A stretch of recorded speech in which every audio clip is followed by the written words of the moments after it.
번째 시간 보겠습니다. 전체가 우리는 14절에서 요한이 말하는 육신이 되신 예수의 영광이 무엇인지를 봤습니다. 먼저 영광이라는 뜻은 납니다. 직역하면 무겁고 무게가 나가는 것이라는 뜻입니다. 고대 사람들은 이 물건의 가치를 무게와 질량으로 따졌기 때문에 무겁고 무게가 나가는 것이라면 매우 가치 있는 것이라고 평가할 수 있다는 것이죠. 이 개념을 가지고 보면 예수는 무겁고 무게가 나가는 매우 가치 있는 존재를 알 수 있다는 것입니다. 요한은 그의 가치, 그가 얼만큼 무겁고 무게가 나가는지 그의 영광에 대해서 말했습니다.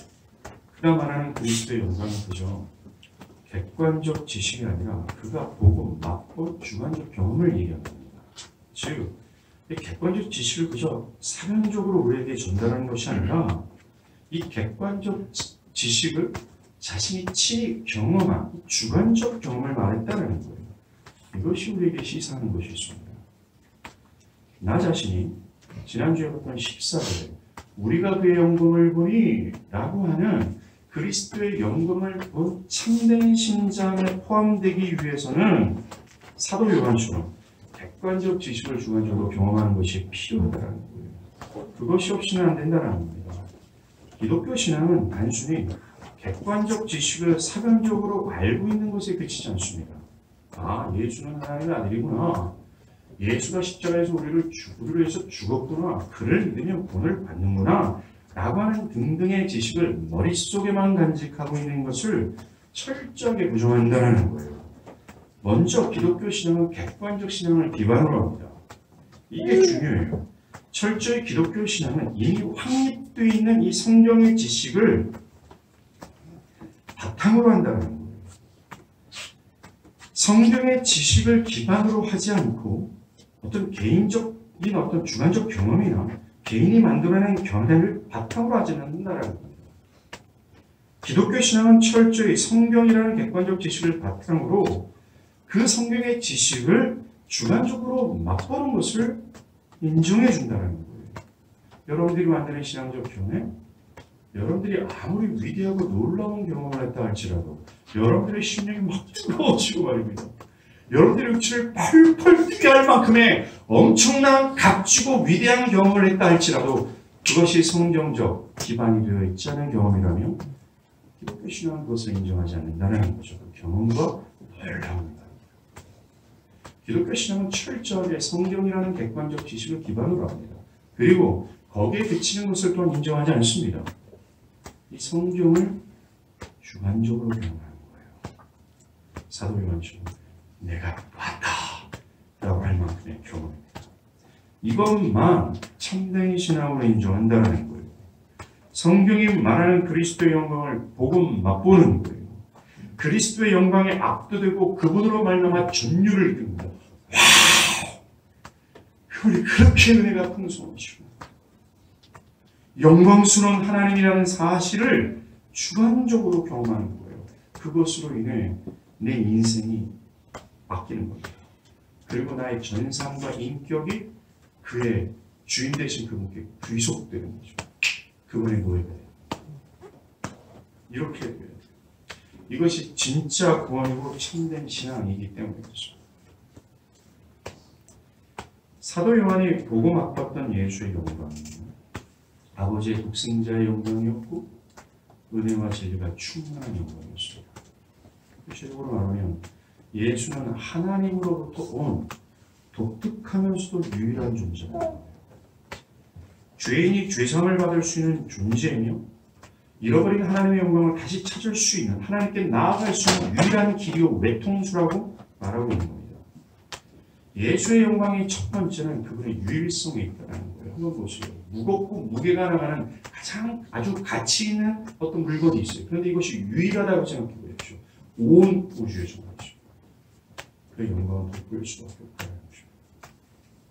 거기에 더해서 요한은 이 유일하신 그리스도 안에 은혜와 진리가 충만함이 거하고 있다고 얘기해요. 은혜와 진리, 충만함, 이게 무슨 뜻입니까? 예수 안에 확고부동한 경고와 절대로 취소되지 않고 변하지 않는 무궁하신 은혜와 용서가 가득해 있다는 것입니다. 그래서 모든 사람들에게 사랑과 용서를 베풀어도 모자람이 없을 정도로 그분 안에는 사랑과 용서라는 은혜와 진리가 풍성하다고 말하는 겁니다. 이게 예수의 영광입니다.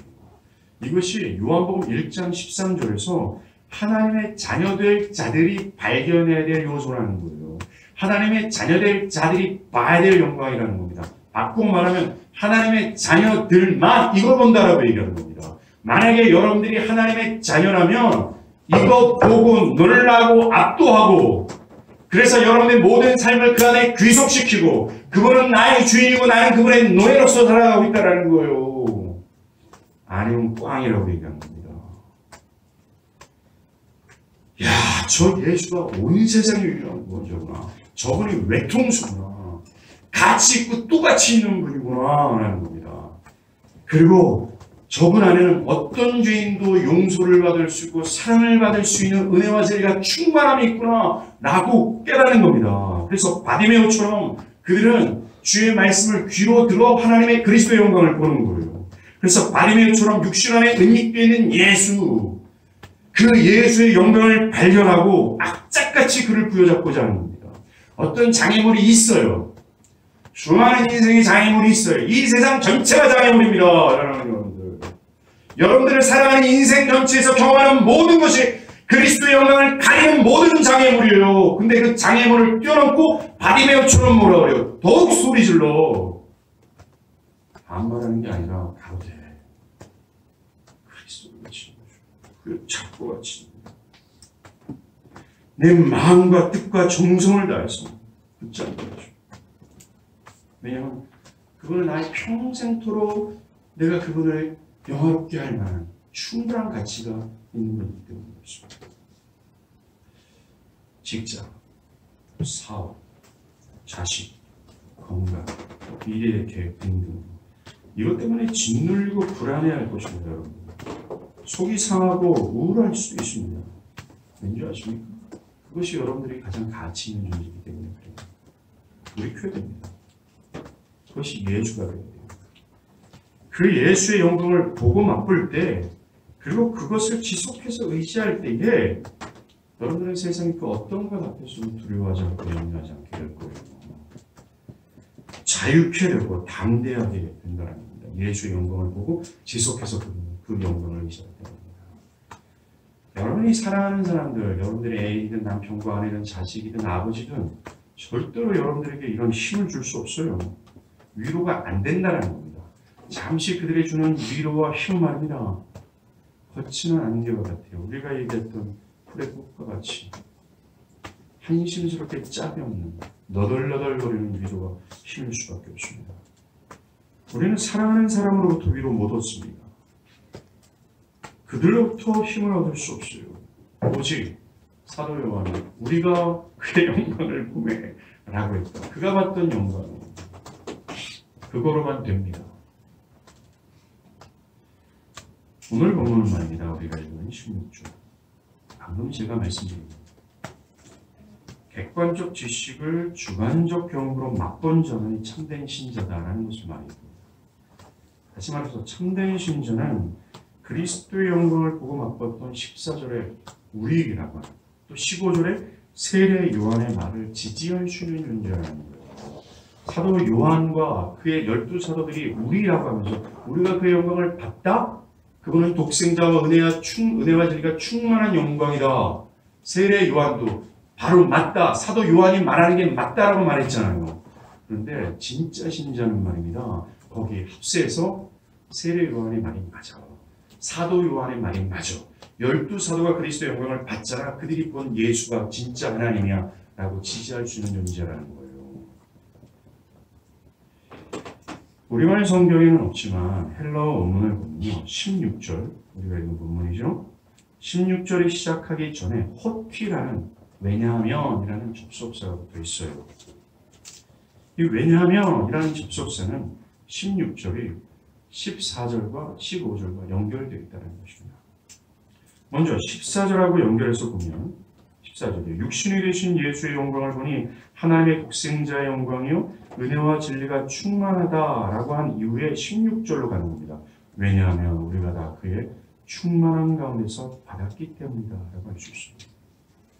사도 요한은 14절에서 말하는 그리스도의 객관적 지식, 그의 영광의 풍성함을 16절에서 우리 모두가 다 그것을 그의 충만한 데서 받았기 때문이다라고 말하는 거예요. 뭡니까? 이 객관적 지식을 우리가 직접 받았기에, 주어졌기에 우리는 주관적 경험으로 그것을 지지할 수 있다는 겁니다. 14절에서 나오는 이 객관적 그리스도의 영광, 그러면서 16절에 우리도 다 그의 영광 가운데서 받았기 때문에 라고 말합니다. 예, 맞아요. 사도 요한은 그리스도가 하나님의 유일무이하신 존재다. 그 안에는 확고부동한 사랑과 용서가 충만하다. 이 사실을 그저 사면적으로 지지하는 게 아닙니다. 학식적으로, 그냥 지식적인 수준으로, 이성적으로만 얘기하는 거 아니에요. 그저 머리로만 동의한 게 아닙니다. 그의 영광스러움을 말입니다. 그냥 경험에서 오는 확신으로 그리스도의 영광을 지지하고 있어요. 부정할 수 없는 사실입니다. 이것은 입을 다물 수 있는 사안이 아니라는 것 때문에, 너무나도 이것은 대단한 사안이기 때문에 지지할 수밖에 없어 말하고 있는 겁니다. 이것이 저와 여러분의 입장이 되어야 돼요. 신자라고 한다면 그렇게 지지할 수 없는 입장이 되어야 된다는 것입니다. 뭡니까? 객관적 사실을 성경에서 얘기하는, 주장창 얘기하는 이 그리스도의 하나님 되심, 예수의 구원자 되심, 예수의 외통수 되신 그 유일성, 이것이 그저 이성과 학문이 아니라 말할 수밖에 없을 정도로 경험한 이 경험적 사실로 말할 수 없을 정도로 지지하는 거예요. 말할 수밖에 없어서. 이겁니다. 이것이 아니면 거짓말이죠. 이렇게 되지 않으면 신자가 아니라는 거죠. 이렇게 하지 않으면 거짓 고백자입니다. 가짜라는 거죠. 교회 안에서 신앙의 연수가 아무리 길어도 오래된 진리를 주구장창 듣고 앉아있습니다. 그리고 16절과 연결된다. 16절 15절과 연결된다. 연결해서 한번 봅니다. 15절에 세례 요한이 내가 전에 말하기를 내 뒤에 오시는 이가 나보다 앞선 것은 나보다 먼저 계심이라 한 것이 이 사람을 가리킴이라 한 다음 16절로 이어지면요. 왜냐하면 우리가 다 그의 충만한 데서 받았기 때문이다. 이 요한복음을 기록하는 사도 요한이 16절에서 이 세례 요한의 증언을 기록한 이유가 뭡니까? 자신보다 더 위대한 선지자, 자신보다 더 권위 있는 이스라엘 전 지역에서 인정받는 이 세례 요한의 증언을 위해서 14절에서 예수가 독생자의 영광이야, 은혜와 진리가 충만해 라고 하는 자신의 증언을 더 확신케 하기 위해서, 확증하기 위해서 증언합니다. 여러분들 한번 생각해 보세요. 이스라엘에서 가장 권위 있는 선지자 세례 요한도 나처럼 예수가 태초전에 있었다고 말했잖아요. 그 권위 있는 선지자도 은혜와 진리가 충만함이 예수 안에 있다라고 말했잖아요. 그러니 내 말이 맞잖아요. 이것이 사실이잖아요. 라고 말하기 위해서 15절에 세례 요한 끼워놓은 겁니다. 그리고 그것이 끝나자마자 16절이 이어지면서 왜냐하면 우리 모두가 다 그의 충만한 데서 받았기 때문이다라고 얘기해요. 다시 말해서 요한 자신을 포함해서 예수를 믿는 모든 자들도 세례 요한이 맛봤던 예수의 영광을 경험했기에 세례 요한의 말을 지지한다고 얘기합니다. 모든 신자들이 세례 요한의 판단을 지지할 수밖에 없다는 겁니다. 그 근거는 그의 충만한 데서 우리가 받았기 때문이다라고 얘기합니다. 받았기 때문이다. 즉 예수의 유일무이한 존재, 그의 은혜와 진리가 충만하심을 보고 맛봤기 때문이다라고 얘기합니다. 네, 사랑하는 여러분, 정말로 14절에서 또 16절에서 말하는 우리 참된 신자다. 그 우리 참된 신자는 이 객관적 지식을 주관적으로 경험한 자들이 분명히 맞습니다. 묘하게 기독교 신앙은 그저 교리를 지식적으로 아는 것, 그것을 동의하고 그것에 따라 도덕적인 삶을 사는 것, 이것을 말하지 않습니다. 이런 것을 기독교 신앙이라고 얘기하지 않습니다. 지금도 교회 안에서는 지금 방금 얘기한 기독교의 교리를 내가 동의하고 그것을 알고 그 다음에 어떤 도덕적 추문을 일으키지 않고 평탄하게 삶을 살아가는 사람들을 신앙인이라고 얘기를 하죠. 성경 그걸 부인합니다. 그 사람들은 이 사도 요한이 얘기하는 우리 안에 포함되지 않습니다. 기독교 신앙은 그리스도의 영광을 보고 주관적 경험이 더해져야 돼요. 경험이 주는, 사실이 주는 확신이 있어야 된다는 겁니다. 받기에 믿는다는 겁니다. 못 받는데 믿는다만 하는 것은 거짓말장이죠. 봐서 워싱턴 DC에 링컨 메모리얼이 있잖아요. 그 링컨 메모리얼 안에 링컨 동상이 허옇게 큼지막하게 있습니다. 딱 쓰면 그게 얼마나 웅장한지 몰라요. 링컨 메모리얼의 링컨 동상이 그 워싱턴 DC의 그 국회의사당을 바라보고 있어요. 그런 걸 못 봤죠. 저는 봤으니까 확실히 얘기하는 겁니다. 근데 여러분들은 못 봤는데 나 본 것처럼 말하는 건 거짓말장이라는 거예요. 그 거짓말장이를 기독교 신앙인으로 인정하지 않는다는 겁니다. 성경은. 받기에 경험해주는 사실이 있잖아요. 그 사실이 주는 확신이 있잖아요. 그걸 지지할 수밖에 없잖아요. 입을 다물 수가 없잖아요. 생명의 위협이 있어야 합니다. 그리고 그 경험을 주는 확신으로 말미암아 내 삶이 변화된 겁니다. 인격이 변화되죠.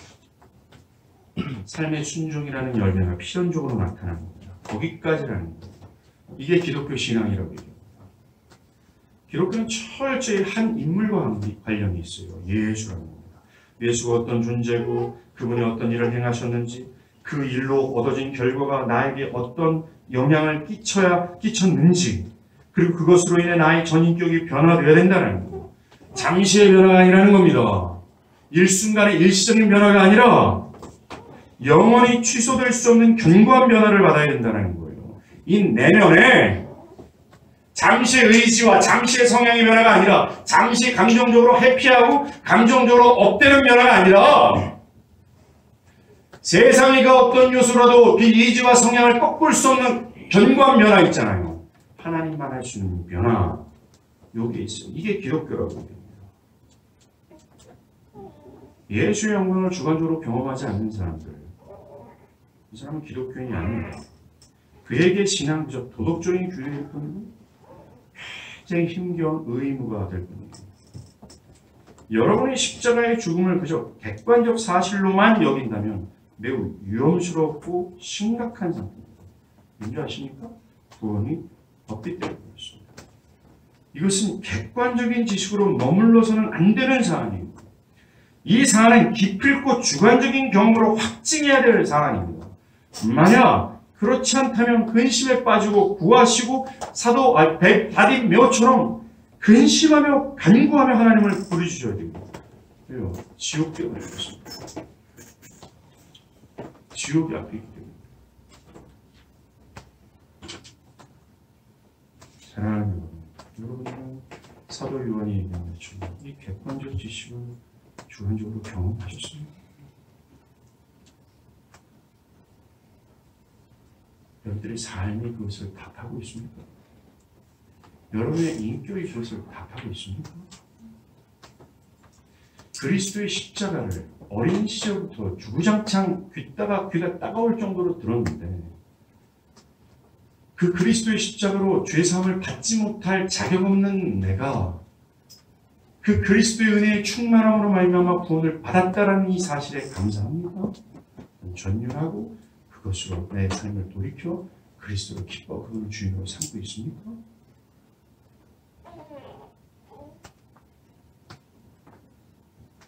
이 질문에 답하십시오. 저는 이것을 단순히 저는 여러분들에게 천국과 지옥이 있는지를 묻는 겁니다. 여러분들이 하나님의 자녀인지 자녀가 아닌지를 묻고 있는 겁니다.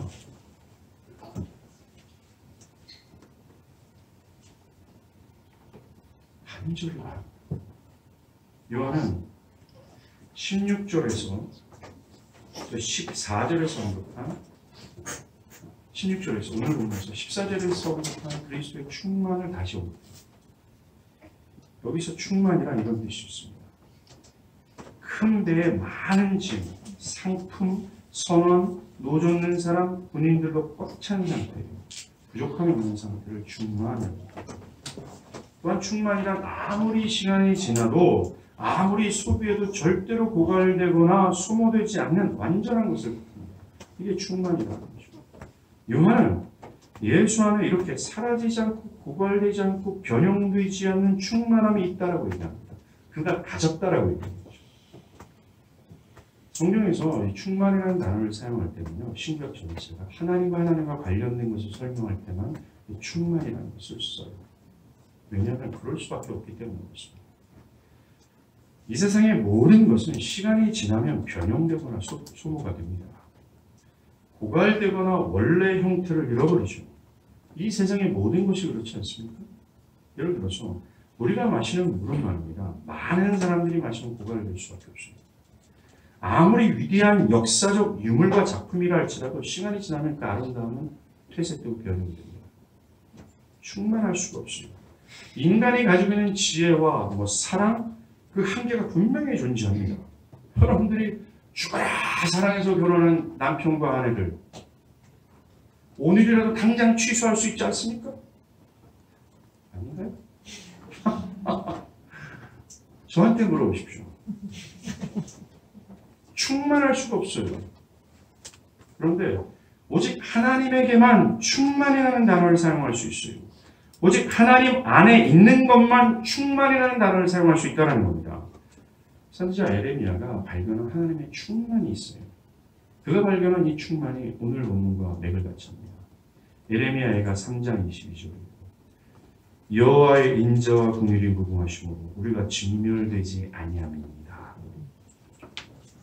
그가 말한 인자와 긍휼이요, 우리가 지난 시간 14절에서 봤던 은혜와 진리, 헷세를 기억하시는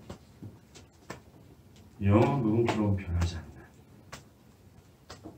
중단되지 않은 하나님의 사랑과 용서를 헷세라고 했죠. 에레미야는 하나님의 헷세리가 무궁하다라고 말합니다. 이 무궁이 뭡니까? 끝나지 않는다라는 거예요. 하나님의 긍휼과 인자하심이 절대로 낭비되지 않고 소비되지 않을 정도로 충분하다라고 얘기합니다.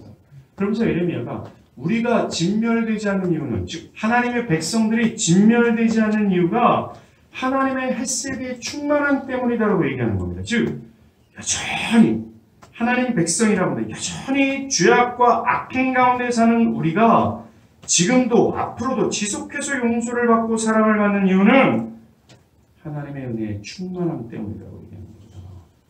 사랑하는 여러분, 여기서 얘기하는 하나님의 백성이라고 하면서 여전히 죄악과 악행 가운데 있는 사람들만 아니라 아까 말한 우리예요. 그 영광을 받던 자들입니다. 이들도 악행과 죄악에서 떠나 거룩한 삶을 살고자 분투하지만 쓰러지고 넘어지잖아요. 그 인간들 얘기하는 겁니다. 참된 사람들. 이 사람들이 진멸당하지 않는 이유는 무궁하신 하나님의 헷세리 때문이다. 멈추지 않고 소멸되지 않고 취소되지 않는 은혜와 사랑 때문에 그래 라고 말한다는 겁니다. 이 사실이 말해주는 중요한 첫 번째 요소는 우리가 받은 구원을 지켜내는 것이 우리가 아니라는 겁니다. 여러분들이 받은 구원을 여러분들이 지켜내는 것이 아니라고 얘기하고 있어요. 두 번째로 더 확실한 표현이 될 수 있습니다. 우리가 받은 구원뿐만 아니라 하나님의 약속이 있죠. 우리가 받은 구원과 약속이 있어요. 어떤 약속이냐? 하나님이 영원토록 나의 하나님이 되신다. 내가 그분의 자녀가 되는 것. 영원토록 하나님의 그늘 아래서 그분의 보호를 받는 것. 영원토록 그분이 나의 최고의 기쁨이 되며 나 또한 그분의 기쁨이 되는 것 등등의 약속들이 취소되지 않고 소멸되지 않는 이유가 하나님의 은혜의 충만한 때문이라고 말하잖아요. 이게 말해주는 사실은 말입니다. 우리 쪽에서 그것을 지킬 수 없다는 사실을 암시합니다. 우리는 그거 못 지킨다는 겁니다. 구원도 못 지키고 약속도 못 지킨다는 거예요. 우리 인간은 그것을 지켜내기에 불가능한 존재라는 거예요. 왜요? 구원을 받은 신자라도 그들은 여전히 죄악과 악행을 저지르고 있기 때문에 그래요. 괴로워한답니다. 분투는 하지만 실제적인 내면과 삶은 악행과 죄악 가운데 있잖아요. 지속해서 하나님의 구원을 받을 자격 없는 삶을 살고 있잖아요. 의심하잖아요. 불안해하고 염려하고 두려워하고 마치 하나님이 없는 것처럼 살아가고 있기 때문에 그렇습니다. 그래서 금세라도 구원이 취소될 수 있어요. 금세라도 그 하나님의 언약이 취소될 수 있어요. 내가 그것을 여전히 어기고 있기 때문에 그렇습니다. 그래서 성경 기자는 하나님의 은혜의 충만함, 그거 하나 때문에 우리가 진노를 당하지 않습니다. 언제까지요? 영원. 하나님의 은혜와 자비가 영원 무궁하다고 했습니다. 우리가 하나님이 지속해서 우리를 사랑하시고 지속해서 우리를 용서하기 때문에 그 사랑과 용서는 어떠한 순간에도 멈추지 않고 있기 때문에 그렇다는 겁니다. 마치 바다의 물이 말입니다. 바닷물이 슉 지나가다 사라진 것 같지만 다시 믿고 치고 들어오잖아요. 똑같아요. 하나님의 사랑과 용서가 그거라는 겁니다. 그것 때문이라는 겁니다. 사랑하는 여러분, 이러한 이유로 나 자신은 그 누구도 정죄할 수 없는 죄인이라는 사실을 알아야 돼요. 여러분의 구원이 취소되지 않고 고갈되지 않는 이유는 여러분의 도덕적인 삶 때문에 그렇지 않습니다. 여러분의 종교적인 행위 때문이 아니에요. 여러분이 다른 사람들보다 나아서가 아닙니다. 오로지 하나님의 충만함 때문에, 일방적인 사람 때문입니다. 그런데 말입니다. 왜 우리는 함부로 남을 판단할까요? 왜 함부로 남을 정죄할까요? 그렇게 남을 판단하고 정죄하는 사람들 말입니다. 결코 자신이 하나님의 헤세드, 무궁하신 헤세드 때문에 내가 진멸당하지 않는다. 이걸 모르는 사람이라는 겁니다. 가짜요, 거짓고랬자라는 거죠. 그 은혜의 충만함 때문이라는 것을 모르는 매우 혐오스럽고 어리석은 자라는 거죠. 한심스럽게 짝이 없습니다.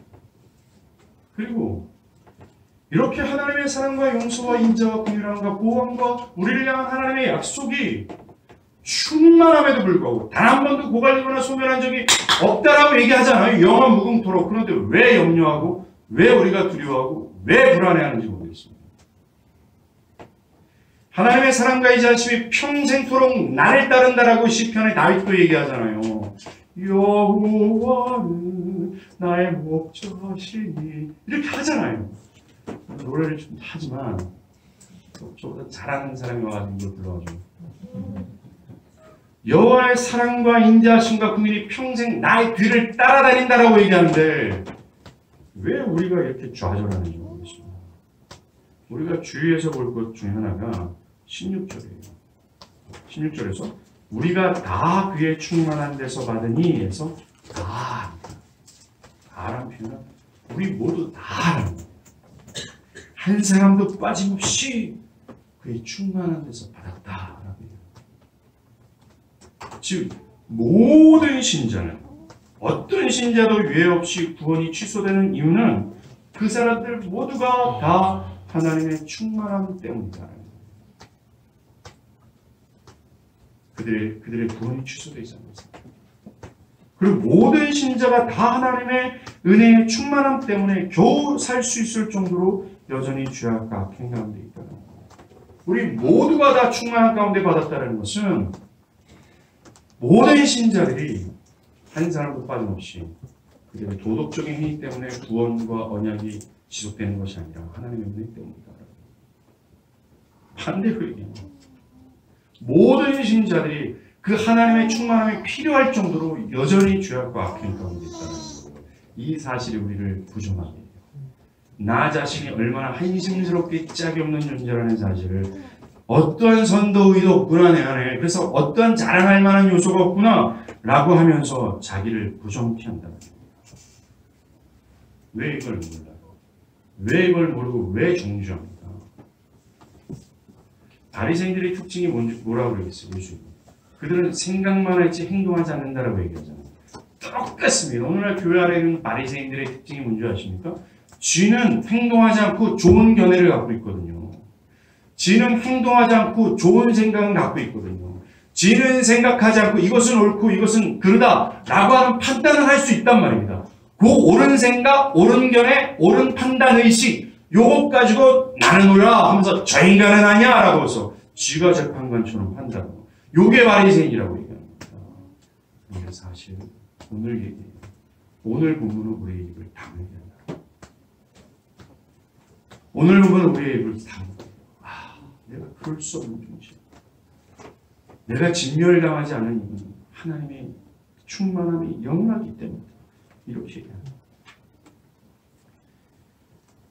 중요한 사실은 하나님의 충만함이 예수 안에 있다는 겁니다. 요한은 육신이 되신 예수 안에 하나님의 충만이 있다. 난 그걸 봤다. 여러분. 그 증거가 요한계시록에서 나옵니다. 계시록이 뭡니까? 모든 죄와 세상이 다 사라지고 마지막에 새하늘과 새 땅이 그리고 영원하신 하나님의 나라가 있습니다. 그 모습을 보고 기록한 게 요한계시록. 그 영원이라는 공간, 이 세상이 다 끝나고 진짜 하나님의 나라 가운데 있는 그 공간에서 벌어지는 일들을 기록했습니다. 그러면서 그 영원하신 하나님 나라에 예수 안에 있었던 사람들이 받을 복락을 기록해요. 계시록 22장 3절입니다. 다시는 저주가 없으며 하나님과 그 어린 양의 보좌가 그 가운데 있으리니 그의 종들이 그를 섬기며 그의 얼굴을 볼 터이요 그의 이름도 그들의 이마에 있으리라. 다시 밤이 없겠고 등불과 햇빛이 쓸데없으니 이는 주 하나님이 그들에게 비추심이라. 그들이 세세토록 왕노릇하리로다.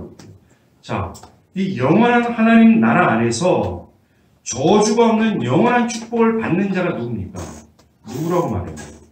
그들의 이마에 그의 이름이 있는 자들입니다. 뭐예요?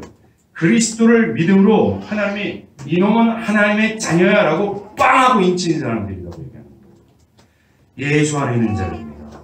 예수 안에 있는 자들에게 영원 무궁한 하나님의 은혜와 자비가 머물러 있지 않습니까? 지금 예수 안에 있는 자들이 영원한 하나님의 나라에 있잖아요. 그리고 영원한 하나님의 나라에서 영원한 하나님의 공감을 누리고 있지 않습니까?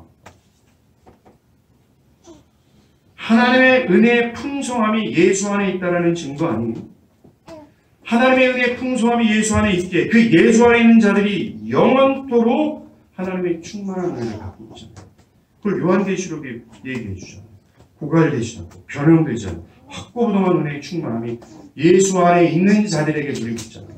예수 안에 있는 자들이 그걸 영원토록 누리고 있는 모습을 계시록에서 보여주잖아요.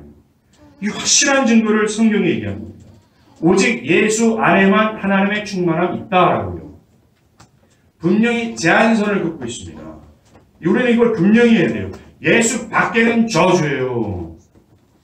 오직 예수 안에만 하나님의 긍휼과 사랑과 용서가 있어요. 예, 맞아요. 모든 인류들에게 사랑과 용서를 베풀어도 그 사랑과 용서는 고갈되지 않고 취소되지 않고 영원히 존속될 수 있어요. 그러나 단 하나님은 예수 안에만 있다고 해요. 예수 안에 있는 자들만 그거 경험한다고 해요.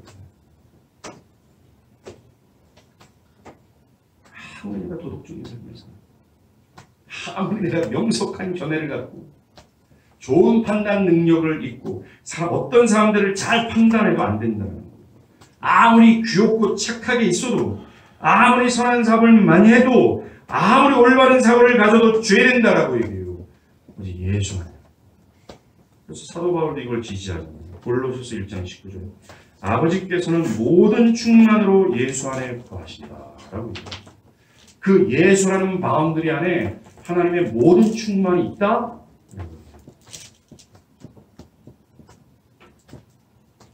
이처럼 예수가 하나님의 충만을 증거하는 수단이라고 얘기해요. 버크월터 목사님 이런 얘기합니다. 신약은 예수를 궁극적으로 수단으로 이해한다. 이 수단을 통해 하나님은 세상을 창조했고 세상에 자신을 계시했고 하나님의 말씀인 예수는 하나님의 구원 계획을 세상을 위해 세상에 알리며 하나님을 더 잘할 수 있게 하며 세상을 구원하기 위해 왔다. 예수는 궁극적으로 성부와 동등하다. 예수는 하나님의 영광과 하나님의 긍휼과 자비와 하나님의 모든 충만함을 알리는 유니웨이, 유일한 길이에요. 그렇게 모든 일들은 그 유일한 길 대신 예수를 통해서 하나님의 말씀을 하시고 하나님의 뜻을 해야 되죠. 하나님과 긍휼과 자비와 하나님의 무궁하신 은혜를 받을 수 있는 겁니다. 16절에서 그 가운데서 우리가 받았다라고 했잖아요. 이 받았다라는 이 헬라어 원뜻은 말입니다. 믿음과 비슷한 의미를 가지고 있어요. 믿음으로 받는다는 겁니다. 예수를 믿고 또 믿을 때 그 예수로 말미암아 얻어지는 하나님의 충만함을 받을 수 있습니다. 믿는 길 외에는 없다라고 얘기해요. 믿음이라는 겁니다. 예수를. 16절 후반부에 은혜 위에 은혜로라 라는 말씀이 있죠. 이 은혜 위에 은혜로라 라는 말도요. 16절 앞부분 우리가 다 그의 충만한 데서 받으니 이걸 다시 또 언급하는 겁니다. 그런데 결론적으로 얘기하면 사도 요한입니다. 예수다. 이분이 맞다. 이분뿐이다. 이분을 붙잡아야 돼. 이거다. 계속 얘기하는 겁니다. 반복하고 강조하는 거예요. 1장 1절부터 18절까지. 자, 보세요. 16절에 우리가 다 그의 충만한 데서 받으니 다음 우리말 성경에는 없지만요. 헬라어 원문을 보면 받으니 다음에 카이라는 그리고 다시 말해서 라는 접속사가 끼어 있습니다. 이것을 가지고 16절을 보면 하나님의 은혜의 충만함을 예수 안에서 예수를 믿음으로 받을 수 있다. 그리고 다시 말해서 라고 말하는 거예요.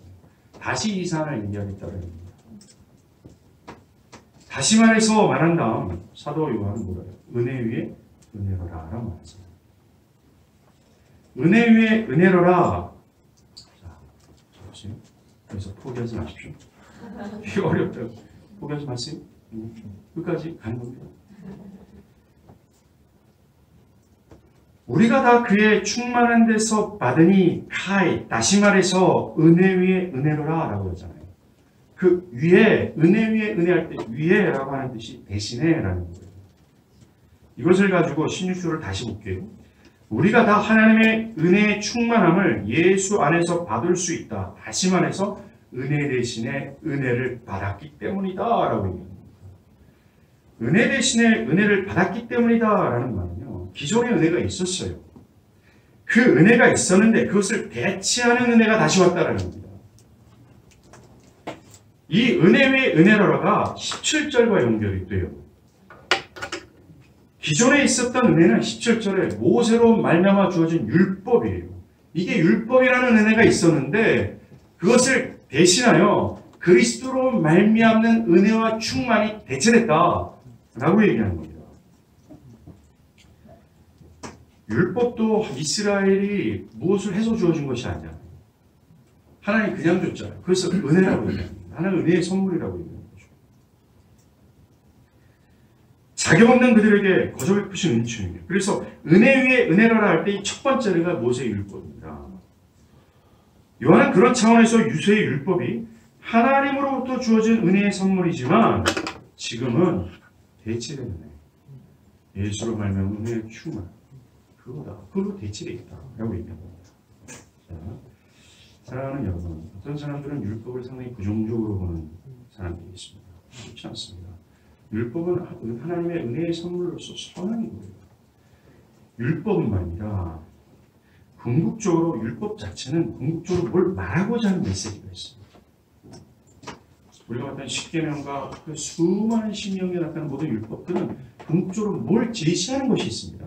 그 율법이 궁극적으로 제시하는 것이 예수라고 얘기해요. 율법은 미래에 나타나게 될 완전한 은혜의 모형이고 미래에 성취될 은혜의 예언적 기능을 갖고 있는 거예요. 예수는. 자, 하나님께서 당신의 백성들에게 지고한 명령을 수용하셨습니다. 율법을 줬죠. 이 율법의 요구가 뭡니까? 하나님이 주시는 모든 명령, 마음으로나 행위로나 완전하게 평생토록 하나라도 빠짐없이 지켜내는 거예요. 이게 가능합니까? 됐습니다. 이게 가능합니까? 불가능하죠. 죄와 허물로 죽은 인간은 그렇게 못하기 때문에 그렇습니다. 그래서 바울이 뭐라고 얘기합니까? 갈라디아서 3장에 무릇 율법행위에 속한 자들은 저주 아래 있나니 기록된 바 누구든지 율법책이 기록된 대로 모든 일을 항상 행하지 아니하는 자는 저주 아래 있는 자라 하였습니다. 또 하나님 앞에서 아무도 율법으로 말미암아 의롭게 되지 못할 것은 분명하다. 못한다는 거예요. 그래서 율법을 받는 이스라엘 입장은 말입니다. 이렇게 반응해야 돼요. 오 하나님, 나 이거 못해요. 노력은 분명히 할 겁니다. 그런데 나는 정말 완전히 이게 따를 수 없어요. 나는 그만큼 타락했고 그만큼 죄 가운데 있기 때문에 그래. 난 죄의 그걸 못해요. 그래서 하나님 그냥 은혜를 베풀면 안 돼요? 내가 무엇을 해서 은혜를 받는 게 아니라 내가 아무것도 일어나지 않는 자격 없는 자로서 그냥 거저주시는 그 은혜가 있으면 안 돼요. 라고 했어야 되는 거예요. 이처럼 은혜의 선물인 율법은 인간에게 내가 불가능하고 무능력한 인간이구나 라는 걸 깨닫게 하고 하나님께서 그냥 주시는 은혜를 요구케 한다는 겁니다. 하나님 이거 너무나 어려워요. 그냥 주시는 은혜 주시면 안 돼요. 라고 얘기하는 거죠. 죄악 가운데 살 수밖에 없는 죄인에게 그 죄인이 지켜내는 것이 아니 일방적으로 변화없고 확고한 사랑과 용서를 기대하게끔 만든 거예요. 그 결과 율법은 앞으로 오실 은혜를 가리키는 겁니다. 그것을 기대하게 만드는 거죠. 그런데 이제 율법이 기대하고 또 가리켜온 것이 왔어요. 뭡니까? 육신이 되신 예수예요. 예수 안에 율법이 그렇게도 기대했던 은혜와 진리의 경고함이 있는 겁니다. 그러하게 율법 앞에서 슬퍼하는 자들, 하나님 이거 말고 그냥 거저주시는 은혜. 나 정말 자격 없잖아요. 나 죄인이란 말입니다. 나 허랑방탕할 수밖에 없어요. 악한 사고를 가질 수밖에 없어요. 율법을 수시로 어길 수밖에 없는 존재예요. 그러니 일방적으로 주시는 은혜를 주세요. 주시면 안 돼요. 슬퍼했던 자들에게 소망 주는 겁니다. 대체해서 왔어. 은혜와 진리가 충만하게. 예수로 말미암아 얻는 은혜 있잖아. 그게 왔어. 그 슬퍼했던 자들은 그 복음 앞에 그걸 붙잡아야 되는 겁니다. 마태복음 5장 17절하고 20절에서 예수가 얘기했어요. 율법의 성취가 나야. 율법이 궁극적으로 말하고자 했던 게 나야. 거저주시고 변함없고 고갈되지 없는 은혜가 나로 말미암아 주어져 라고 말했단 말입니다. 그래요.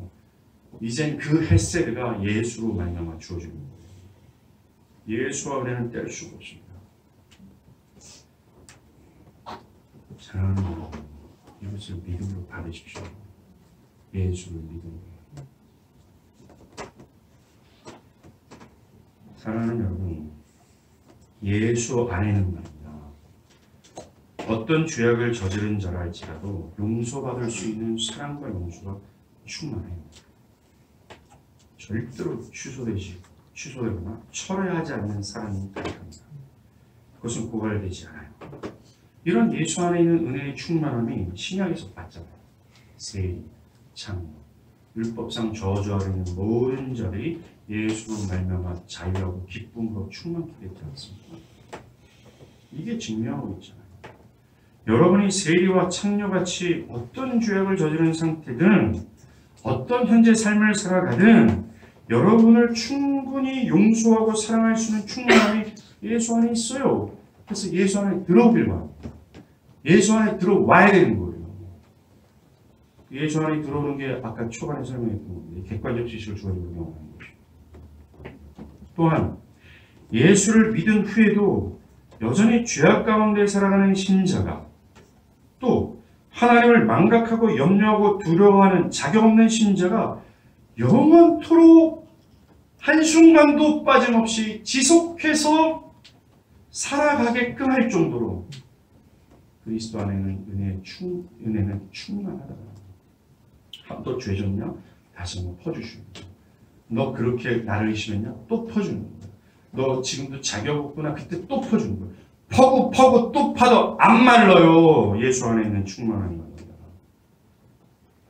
예수 안에 있는 충만함 때문에 우리가 지난 주간에도 저지른 죄악이 있음에도 불구하고 여전히 하나님은 나를 자녀라 칭하십니다. 그리고 하나님은 예수 안에 있는 충만함으로 우리를 변함없이 사랑하고 우리에게 힘주시고 우리와 함께하고 우리를 도우시는 겁니다. 예수 때문에. 여러분이 예수 안에 있다면 이런 은혜가 이렇게 보장되어 있다는 겁니다. 이걸 믿길 바랍니다. 잊지 않길 바라고. 여러분이 연약해서 그것을 때로 믿지 못하는 상태에 빠질 때가 있죠. 그것을 시험에 빠졌다라고 얘기하잖아요. 정말 눈이 다 가려버린 겁니다. 하나님도 안 보이고 내 안에 계신 성령의 음성도 다 차단된 것 같고 나는 이 광야 같은 세상에 홀로 남은 거렁뱅이 과부 고아처럼 완전히 내가 느껴지는 그 순간이 있단 말입니다. 그래서 오로지 보이는 것 앞에 나는 두려워하고 저 보이는 것이 나의 몸을 죽이는 것처럼 나를 위협하게 하는 그런 상황이 있다 할지라도 그 은혜의 풍성함, 충만함은 중단되지 않아요. 성경은 잠시라도 내가 너를 잊지 않았다라고 얘기합니다. 여전히 유효하고 내려주고 있더라는 거예요. 요거 보길 바랍니다. 또 예수 안에 있는 충만함은 그의 사랑과 자비를 구하는 자들에게 나눠줘요. 나눠줘요. 외면하지 않아요. 그를 붙잡고 그를 부르고 그를 찾았던 사람들 중에 단 한 명도 예수 안에 있는 이 충만함을 경험하지 못한 사람이 없습니다. 다 했어요. 다 용서받았고 다 사랑받았습니다. 다. Everybody. Anybody. 다. 그래서 성경은 이사야서에 뭐라 그래요? 와서 마셔라. 공짜로 마셔라. 값 지불할 필요 없다. 다 마셔라. 누구든지 마셔라. 즉 누구든지 믿어라. 누구든지 믿어라. 누구든지 예수 안에 있는 충만은 다 가져가라. 이렇게 말하는 겁니다. 우리는 믿음의 눈으로 이제 예수 안에 있는 이 하나님의 충만함을 봐야 돼요. 우리가 다 그의 충만한 데서 받으니 은혜 위에 은혜더라 라고 말하는 요한처럼 새롭게 도래한 대체된 은혜를 붙잡아야 되는 겁니다. 믿고 붙잡고 강구하는 몫은 여러분에게 있어요. 하나님 나 한번 믿게 만들어와요. 이런 소리 하지 말고 그걸 붙잡고 부여잡고 믿고 하는 몫은 나에게 있다는 겁니다. 믿으십시오. 사람들이요. 자신 시간 확보하고자 세상의 물질과 사랑과 프로젝트를 사랑함으로 믿지 않아요. 자신에게 손해 올까봐 믿지 않아요. 이 풍성하고도 확실한 영광이 있음에도 불구하고 이 얼마나 어리석은 생각입니까? 잠시 인생을 위해서 영원한 것을 버리는 거예요. 영원한 것을 외면하는 겁니다. 사랑하는 여러분, 바랍니다. 여러분 앞에 영원하고 확실하고 온전한 은혜가 있어요. 이것 붙들기를 바랍니다. 기도하겠습니다.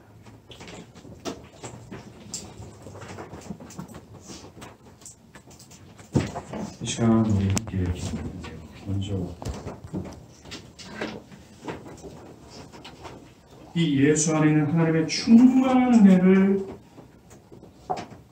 망각하고 나 때문에 나의 노력 때문에 내가 지금도 살고 있구나.